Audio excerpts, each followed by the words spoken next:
Thank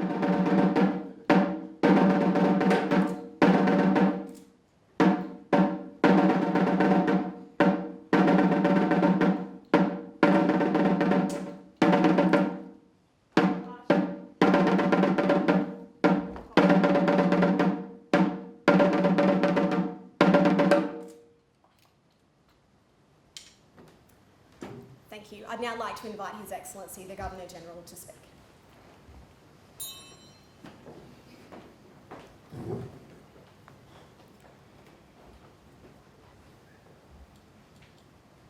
I acknowledge the traditional owners of the land on which we meet, the Ngunnawal people, and pay my respects to their elders past and present. Chief of Air Force, Air Marshal Leo Davies. Air Vice Marshal Hugh Bartholomew's Chair of the Australian Air Force Cadets National Council. Air Commodore Terry Delahunty, Director General Cadets Air Force.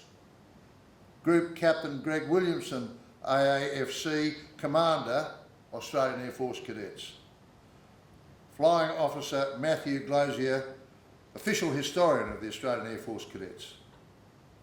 Members of the Australian Air Force Cadets, can I start by complimenting the banner party on a wonderful approach and posting here. It's not often that this drawing room is sort of ringing to the martial airs of drums and a party bearing your emblem. But most welcome. Don't know why it is, you know, that it is the case, it's always been the case, that the Air Force Cadets always look the smartest of the three service cadets.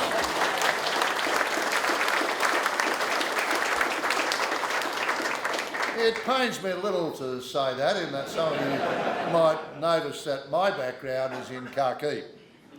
But there's no doubt about it, and today, both you, of course, those observing today and here for the auspicious occasion which we celebrate, and the magnificent men and women of the banner party have done the cadets, and particularly the Royal Australian Air Force, proud. Well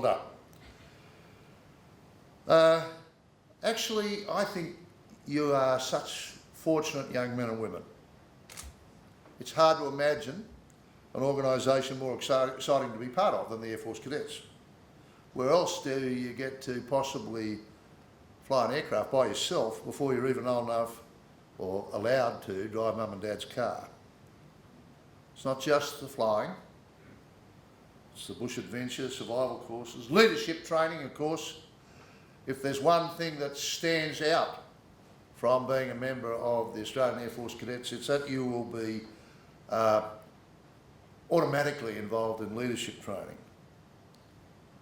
And then, of course, there's your public duties, taking a great part in remembrance ceremonies, increasingly around Australia, in towns big and small, on city boulevards and in rural memorials. You'll see that the marching troops on any day will comprise contingents of cadets, learning to shoot military rifles and so much more, all of it to do with the cohesion of you as a team.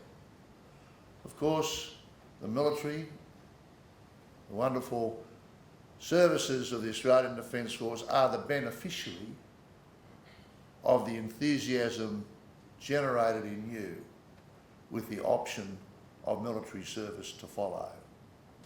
But that is not, nor has it ever been, the prime reason for promoting the cadets within Australian youth. It's been very much to respond to the community's admiration for what the ethos of service will inculcate in those Australian youth who volunteer to put on the uniform.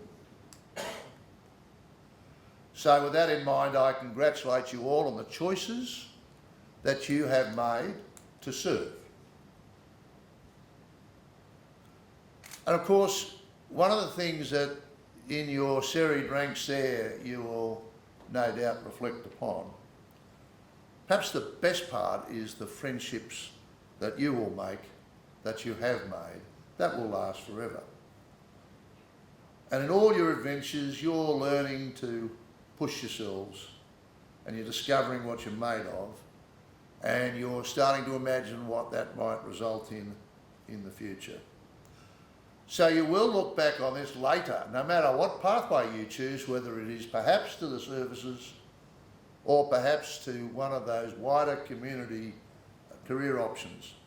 But you will look back and think that these have been some of the best days of your lives.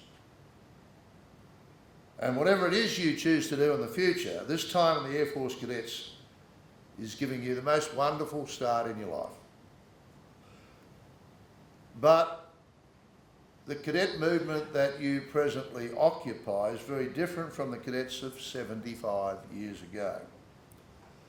And now, for the first time, we have a comprehensive account of an organisation that has been made possible by the dedication and involvement of 150,000 staff and cadets over those years. That's a mind-boggling number. If you imagine, of course, that at the outset, based on the population size, the numbers in the cadet movement would have been quite small. I want you to reflect momentarily on the staff component of that 150,000 people. Some of them here today span well over half of that lifetime of 75 years. Some of them not quite so long, but many of them with substantial investments of their own life.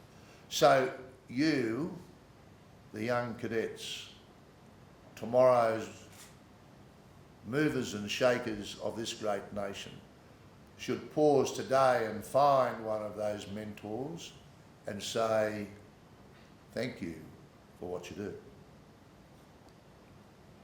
The story is one that you'll all be fascinated to read. With much research and hard work, the storytelling nature of Matthew's book brings the history of the Australian Air Force Cadets to life. He's a well-reputed, well-practiced historian, and his book salutes all that service from the early days in 1941, when it was all about training and recruitment for the war effort, right through to today, when the cadets have evolved into a youth organisation second to none.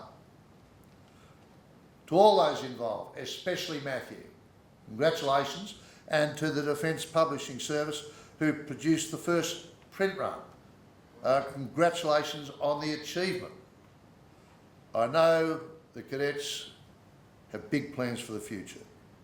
And of course, understanding and appreciating your past is a great way, perhaps the best way, to start looking forward. So once again, from Lynn and I, welcome to you all.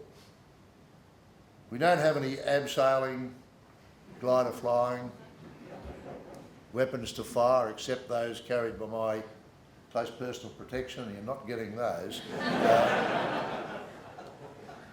But I do understand we will be enjoying a little light refreshment later on. I hope that will crown your visit to Yarralumla. You are most welcome, and again, Matthew and all involved, congratulations.